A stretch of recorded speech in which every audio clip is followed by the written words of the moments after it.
5,000 টাকা উনি দেবেন বলছেন পরিযায়ী শ্রমিকদের, খুব ভালো কথা।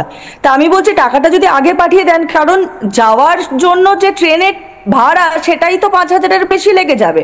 এখানে আমার স্বামী আছেন, আমার সন্তান আছেন, আমি যে 5,000 টাকাটা দিয়ে যাব ওখানে, আমার সন্তানের স্কুল, সেখানে 5,000 টাকায় আমার স্বামী, সেখানে 5,000 টাকা, আচ্ছা মানলাম আমি স্বামী আর আমি মিলে 10,000 টাকা, আমাদের সংসার চলবে তো?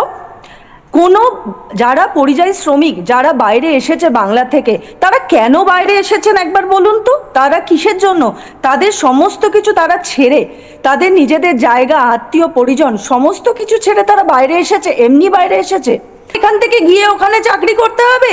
আগে যারা আছেন ওখানে তাদেরকে চাকরি দিন, ঠিক আছে? আর একটা কথা, উত্তর দিনাজপুরে তুলাই পাঞ্জি চাল নিয়ে সিঙ্গাপুর গেছিলেন, হয়েছে? খুলেছে?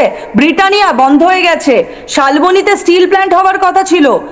সিঙ্গুরে সর্ষের বীজ ছড়ানো হয়েছিল, সেখানে এখনো কিছু হয়নি। বা কাশফুলের পাশবালিশ বানানোর কথা হয়েছিল, তা আমরা কি গিয়ে ওখানে এই চাকরিগুলো করব?